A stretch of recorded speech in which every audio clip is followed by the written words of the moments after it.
Hello everyone, welcome back to my new video. और आज हम कक्षा 12वीं की फिजिक्स का चैप्टर 4 पढ़ने वाले हैं। चैप्टर का नाम है गतिमान, आवेश और चुंबकत्व। ठीक है, गतिमान, आवेश तथा चुंबकत्व।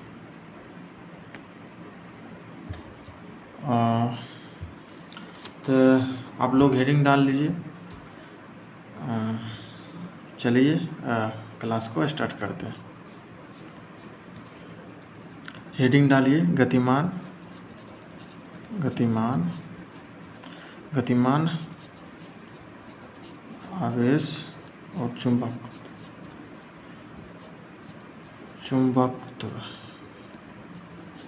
ठीक है, हेड डाल दिए होंगे गतिमान, आवेश और चुंबकत्व। इसका इंग्लिश लिख लेते हैं, मूविंग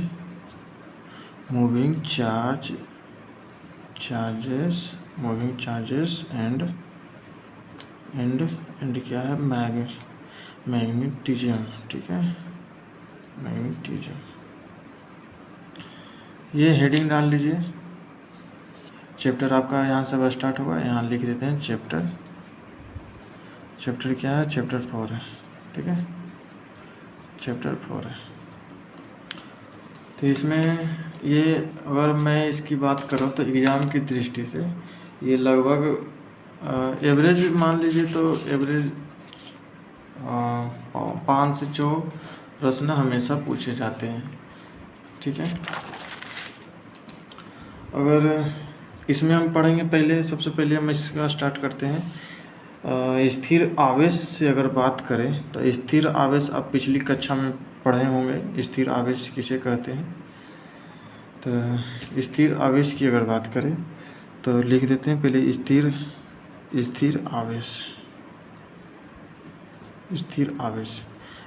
आवेश जैसे रुका हुआ आवेश को स्थिर आवेश कहते हैं। ठीक है, अगर हम यहाँ पर क्या पढ़े, चुंबकत्व की अगर बात कर रहे हैं तो स्थिर आवेश अपने चारों ओर विद्युतीय क्षेत्र उत्पन्न करता है। क्या करता है? स्थिर आवेश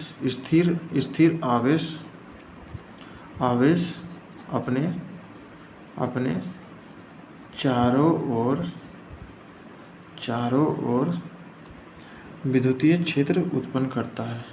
स्थिर आवेश अपने चारों ओर विद्युतीय क्षेत्र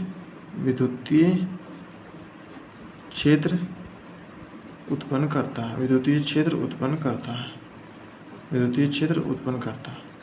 ये ऑब्जेक्टिव की दृष्टि से अगर देखें तो काफ़ी महत्वपूर्ण है। इसमें पूछ लेगा कि स्थिर आवेश क्या उत्पन्न करता है, तो विद्युतीय क्षेत्र उत्पन्न करता है। क्या करता है? विद्युतीय क्षेत्र उत्पन्न करता है। ठीक है, और अब पढ़ लेते हैं गतिशील आवेश, मूविंग चार्ज। ठीक है, गतिशील आवेश की पढ़ लेते हैं। गतिशील आवेश। ठीक है, गतिशील जैसे कि स्थिर आवेश है, रुका हुआ आवेश को स्थिर आवेश कहते हैं। गतिशील आवेश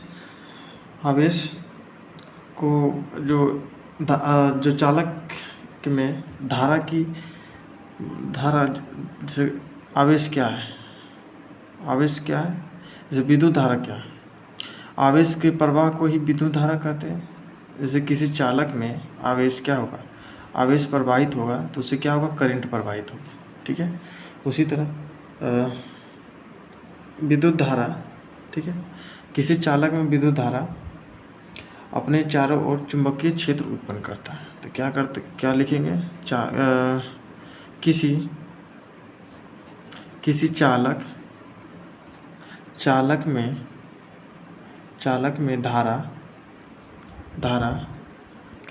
में धारा अपने चारों ओर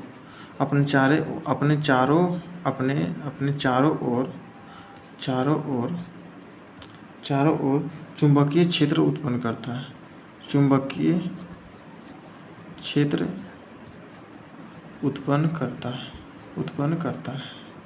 क्षेत्र उत्पन्न करता है। ठीक है, अब समझ गए स्थिर आवेश और गतिशील आवेश में। इसमें भी क्वेश्चन पूछा, गतिशील आवेश क्या उत्पन्न करता है, तो यह चुंबकीय क्षेत्र उत्पन्न करता है और ये विद्युतीय क्षेत्र उत्पन्न करता है। स्थिर आवेश क्या करता है, विद्युतीय क्षेत्र उत्पन्न करता है, और गतिशील आवेश चुंबकीय क्षेत्र उत्पन्न करता है। गतिशील आवेश चुंबकीय क्षेत्र उत्पन्न करता है, ये काफ़ी महत्वपूर्ण है। ठीक है, और आगे बढ़ते हैं। चुंबकीय क्षेत्र की अगर स्रोत की बात करें तो चुंबकीय क्षेत्र की स्रोत की बात करें तो चुंबकीय क्षेत्र की स्रोत चुंबकीय क्षेत्र की स्रोत की बात करें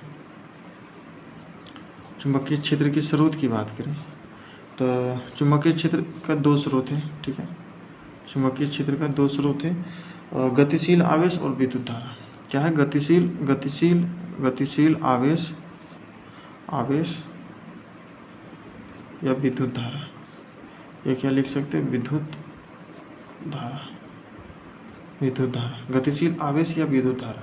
ठीक है, गतिशील आवेश और विद्युत धारा। और चुंबकीय, इधर क्या हो जाएगा, चुंबकीय पदार्थ हो जाएगा। चुंबकीय पदार्थ में हो जाएगा।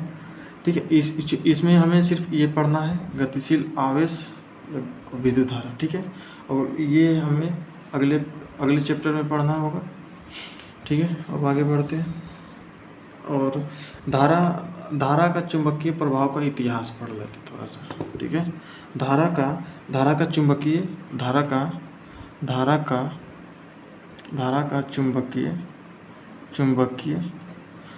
चुंबकीय प्रभाव का इतिहास। धारा का चुंबकीय प्रभाव का इतिहास। ठीक है, धारा का चुंबकीय प्रभाव का इतिहास। सन 1820 में, ठीक है, सन 1820 में डेनिस, क्या है, डेनिस, इसको ऐसे लिख सकते हैं हिंदी में, डेनिस। ठीक है, डेनिस के वैज्ञानिक क्या है, डेनिस के वैज्ञानिक ऑस्टेंड, क्या नाम है, ऑस्टेंड। ठीक है, डेनिस के वैज्ञानिक ऑस्टेंड ने बताया कि डेनिस के वैज्ञानिक ऑस्टेंड ने बताया कि धारावाही चालक अपने चारों ओर चुंबकीय क्षेत्र उत्पन्न करता है। क्या करता है, धारावाही चालक अपने चारों ओर क्या करता है, चुंबकीय क्षेत्र उत्पन्न करता है। क्या करता है, चुंबकीय क्षेत्र उत्पन्न करता है। क्या बताया, धारावाही, अगर इतिहास की बात करें तो सन 1820 में डेनिस के वैज्ञानिक ऑस्टेंड ने बताया कि धारावाही चालक अपने चारों ओर चुंबकीय क्षेत्र उत्पन्न करते हैं। यहाँ क्षेत्र छूट गया था, चुंबकीय क्षेत्र उत्पन्न करता है। क्या करता है, चुंबकीय क्षेत्र उत्पन्न करता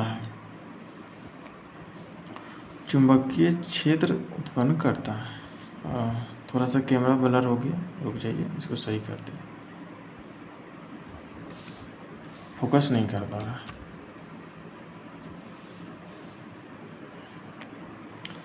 तो ऑस्टेंड, यहाँ पर आप ऑस्टेंड का पूरा नाम जानिए। ऑस्टेंड का पूरा नाम क्या है, ऑस्टेंड का पूरा नाम हैंस क्रिश्चियन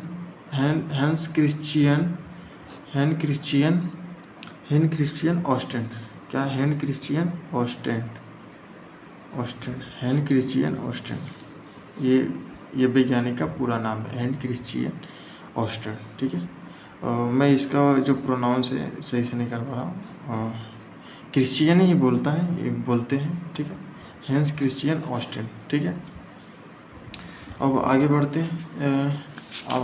आप हो सकता है तो साथ में लिखते चलिए, ठीक रहेगा।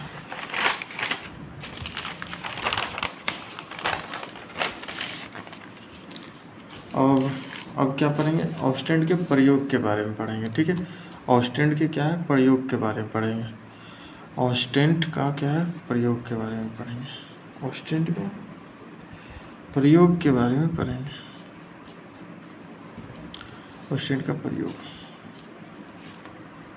ऑस्टेंड ने 2 प्रयोग किए, ठीक है। ऑस्टेंड ने 2 प्रयोग किए हैं। तो पहला प्रयोग लिखते हैं, इसको ब्लैक से लिख लेते हैं।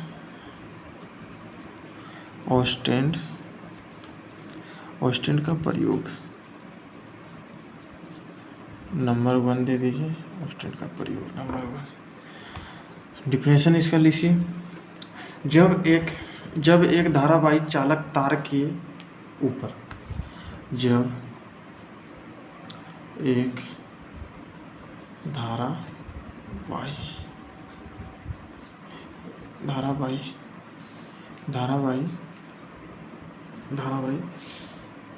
धारावाही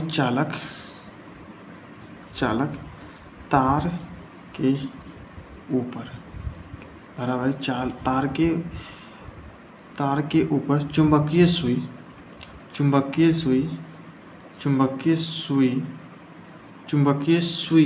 रखा गया, चुंबकीय सुई रखा गया और धारा को क्या किया गया? प्रवाहित किया गया। धारा को प्रवाहित किया गया।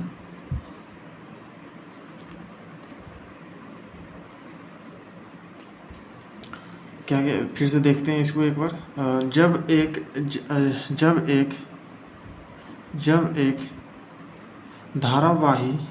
जब एक धारावाही चालक तार के ऊपर चुंबकीय सुई रखा गया, ठीक है, यहाँ तक रखा गया। धारावाही तार में धारा आती, यहाँ ये नहीं होगा, धारावाही कट जाएगा, यहाँ काट दीजिए। धारावाही तार में क्या किया गया? विद्युत धारा क्या होगा? विद्युत धारा दक्षिण से उत्तर की ओर, क्या है? दक्षिण से उत्तर की ओर प्रवाहित किया गया।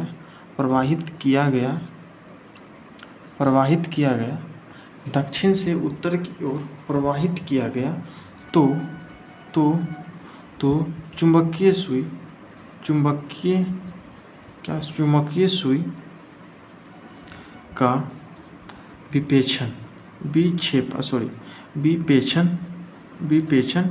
पश्चिम की ओर हुआ। ठीक, देखिए समझिए आप, यहाँ पर क्या डिफिनेशन क्या है? जब धारा, जैसे मान लीजिए कि ये कोई क्या है? ये कोई, यहाँ देखिए थोड़ा सा, ये कोई है धारावाही तार, इसको चलिए बढ़िया से, जैसे बुक में दिया हुआ धारावाही तार है, ठीक है। यहाँ पर प्लग जोड़ दिया, यहाँ स्विच जोड़ दिया, धारावाही तार। यहाँ पर क्या है? वोल्टेज है प्लस, यहाँ माइनस हो जाएगा, प्लस हो जाएगा, ठीक है। यहाँ से धारा इधर से धारा आ रहा है, इधर से, ठीक है। तो यहाँ पर कंपास रखते हैं। यहाँ पर क्या है? कंपास ऐसे बनेगा, ऐसे। इसको भी अगर ऐसे हम बनाते हैं, ऐसे, ठीक है, लैंग्वेज देते हैं, ठीक है।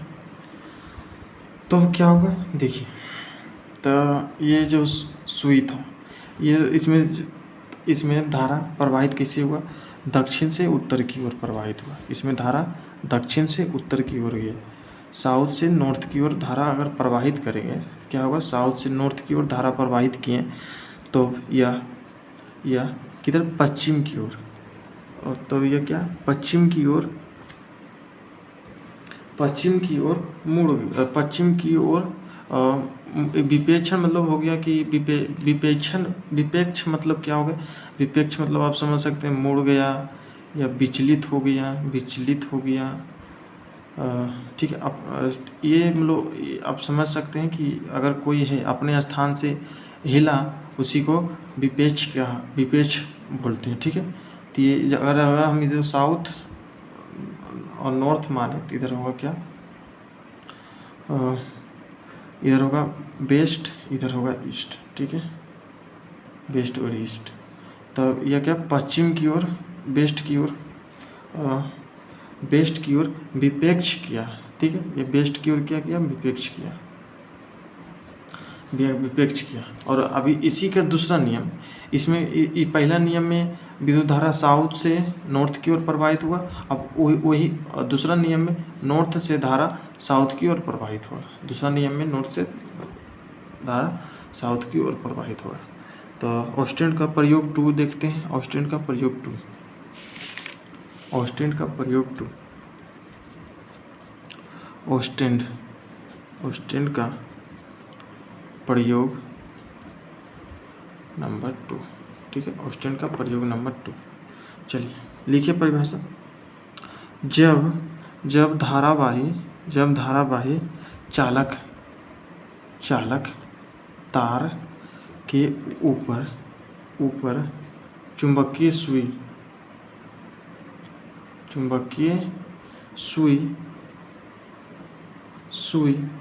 रख कर चुंबकीय सुई रख कर धारा तार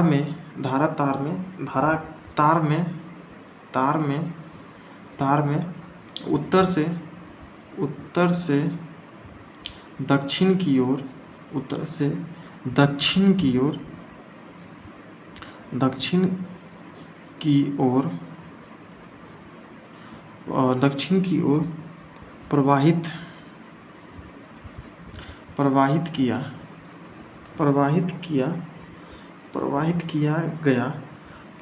किया गया तो चुंबकीय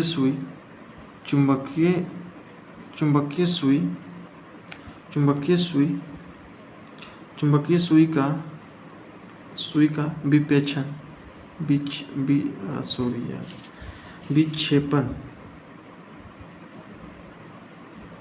विक्षेपण या विक्षेपण जो भी बोलना है बोलिए।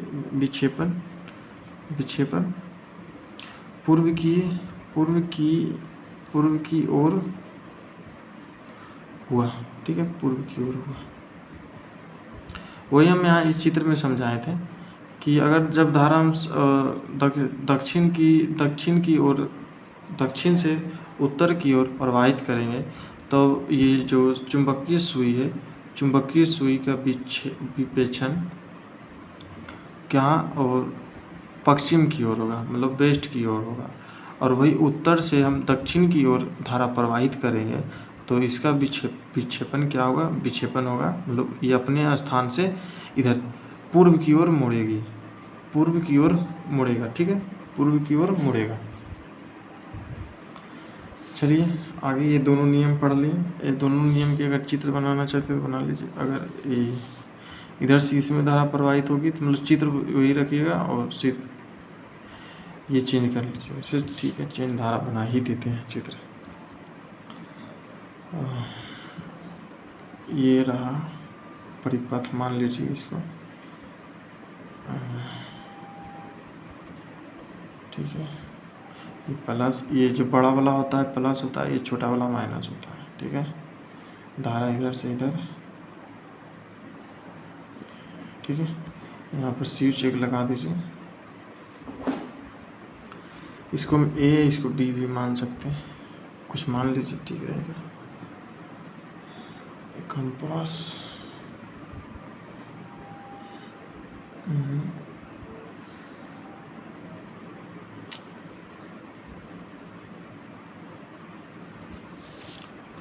इसको बनाना काफ़ी मुश्किल लग रहा है। ठीक है, ये सुई है, ये इधर मुड़ेगा।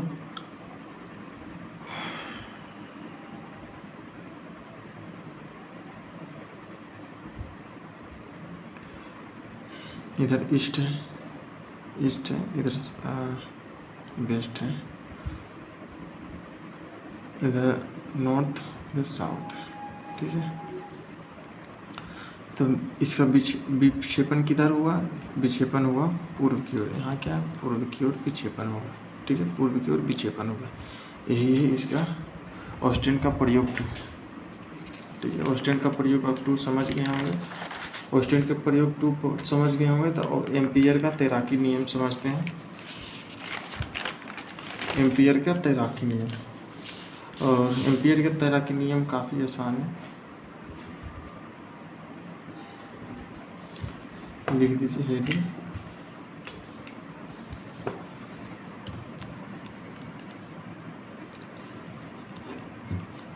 एम्पियर का तैराकी नियम,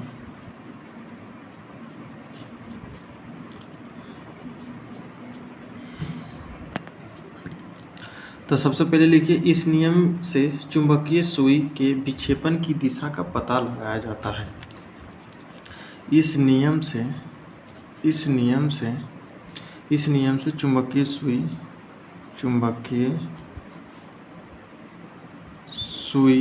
चुंबकीय सुई के विक्षेपण की दिशा के बारे में पता लगाया जाता है।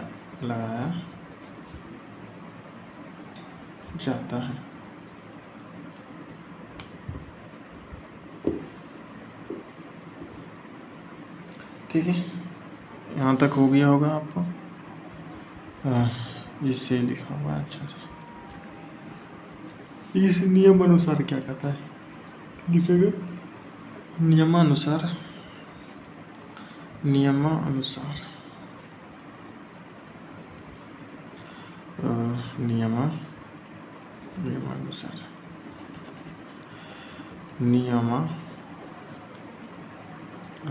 ठीक है। नियमानुसार क्या कहता है यह नियम? यदि कोई तैराकी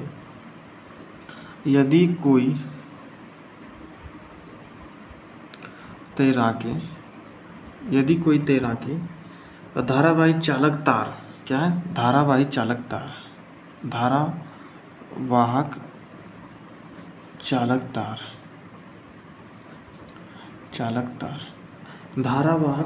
तार के ऊपर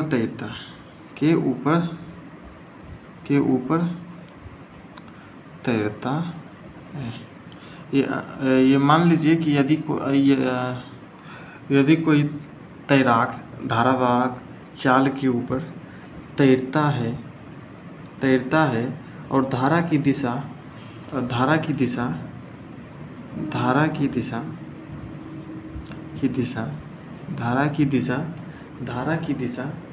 मुंह की ओर हो तो धारा की दिशा मुंह की ओर हो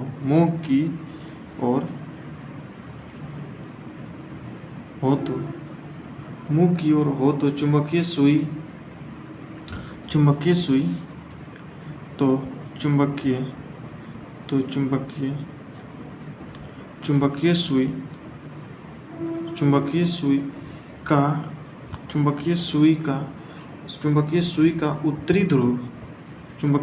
का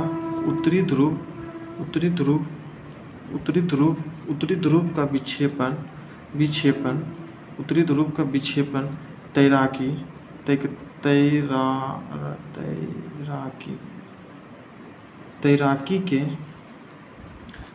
के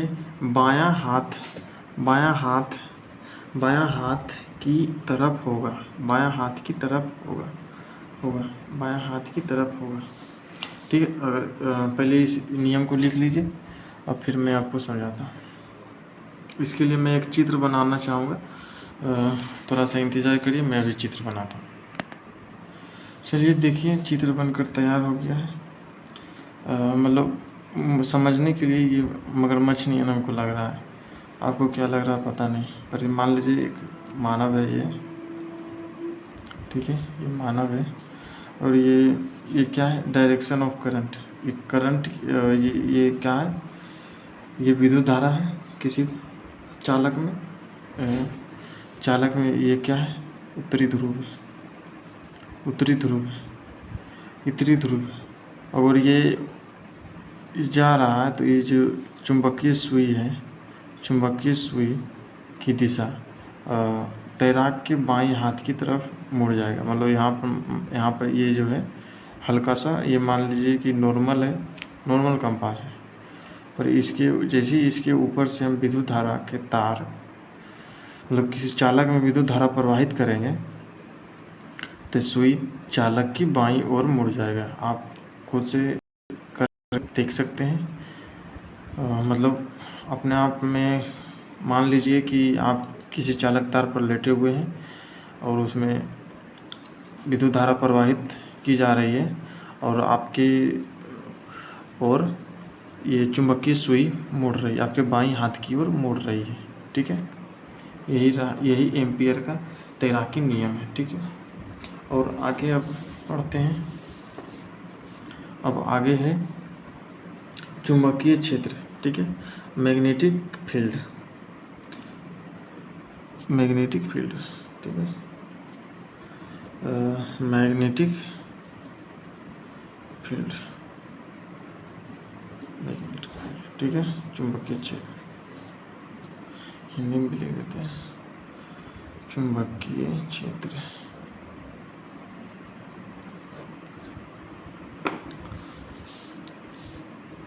चुंबकीय क्षेत्र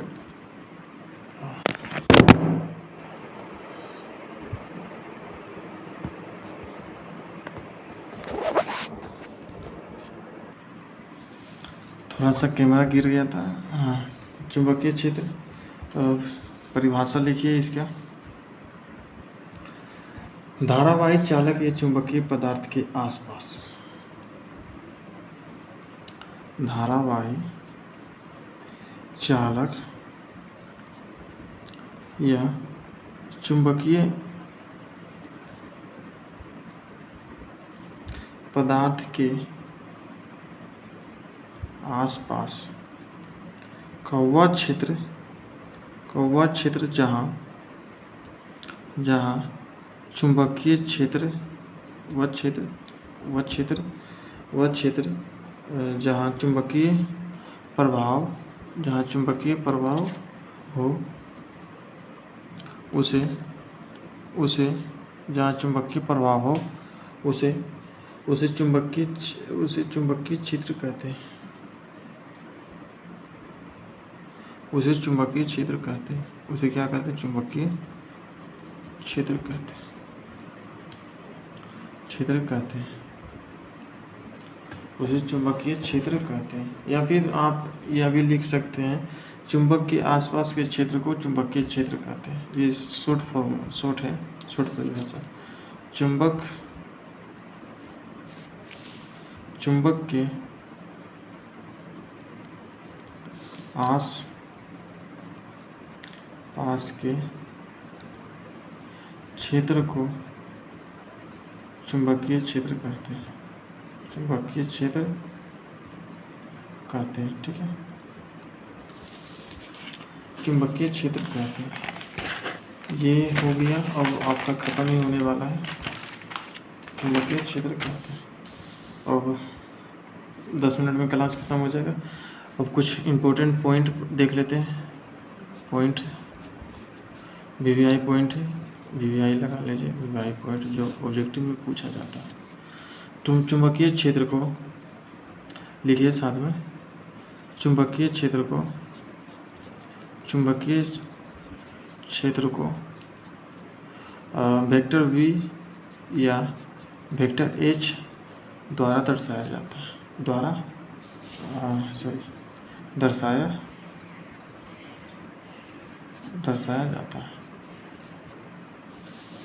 दर्शाया जाता है। चुंबकीय क्षेत्र को वेक्टर v या वेक्टर h द्वारा दर्शाया जाता है। सेकंड पॉइंट लिखिए, चुंबकीय क्षेत्र एक अदिश राशि है। चुंबकीय क्षेत्र एक सदिश राशि है। चुंबकीय क्षेत्र एक सदिश राशि है। चुंबकीय क्षेत्र एक सदिश राशि है। चुंबकीय क्षेत्र कैसी राशि है? चुंबकीय क्षेत्र एक सदिश राशि है। तीसरा नंबर पॉइंट लिखिए, चुंबकीय क्षेत्र का एसआई मात्रक टेस्ला होता है। चुंबकीय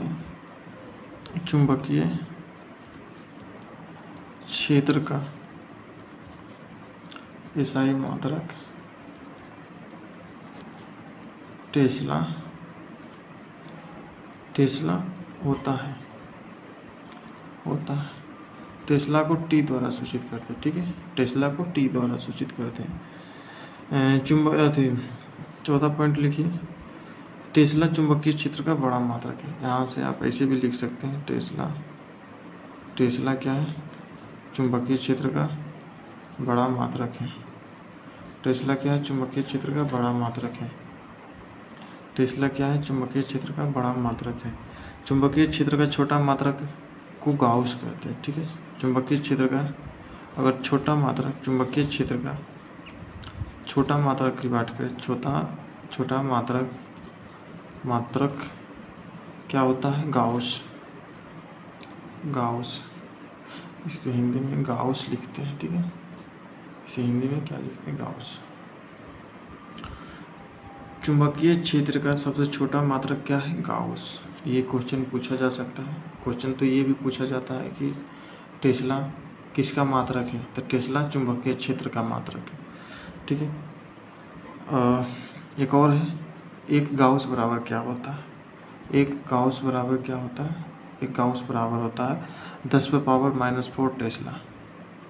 एक गाउस बराबर क्या होता है, 10⁻⁻4 टेस्ला। 10⁻⁻4 टेस्ला।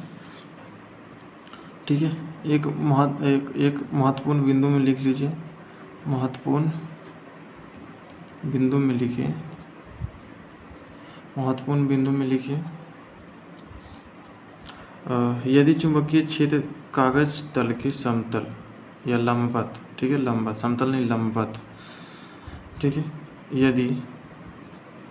यदि चुंबकीय क्षेत्र कागज के तल, सॉरी यहाँ के नहीं, तो कागज तल के लंबवत,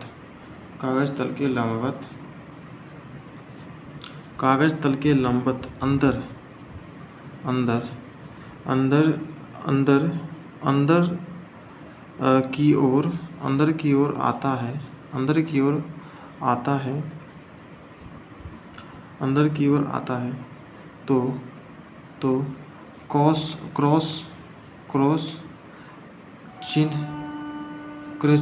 क्रॉस चिन्ह के द्वारा दर्शाया जाता है। क्रॉस चिन्ह के द्वारा दर्शाया जाता है। क्रॉस चिन्ह कैसे होता है, क्रॉस चिन्ह ऐसे होता है। ठीक है, सॉरी ऐसे ये नहीं होता है, मतलब क्रॉस ऐसे होता है। ठीक है, क्रॉस चिन्ह ऐसे होता है, और बाहर की ओर जाएगा, चुंबकीय क्षेत्र बाहर की ओर जाएगा तो उसे डॉट के द्वारा दर्शाया जाता है। डॉट ऐसे होता है। ठीक है, डॉट के द्वारा दर्शाया जाता है।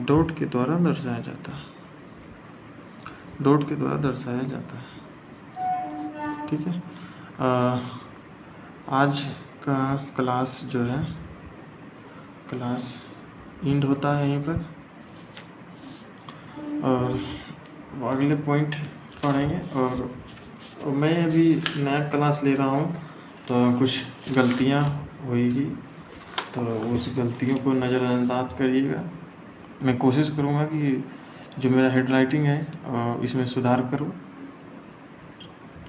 क्योंकि बहुत ही गंदा दिख रहा है हेड राइटिंग मेरा। ठीक है, तो गुड नाइट, क्योंकि बहुत ज़्यादा रात हो चुका है। रात को अभी कितना बज रहा है, रात को अभी 1 बज रहे हैं। तो मिलते हैं इस फिजिक्स का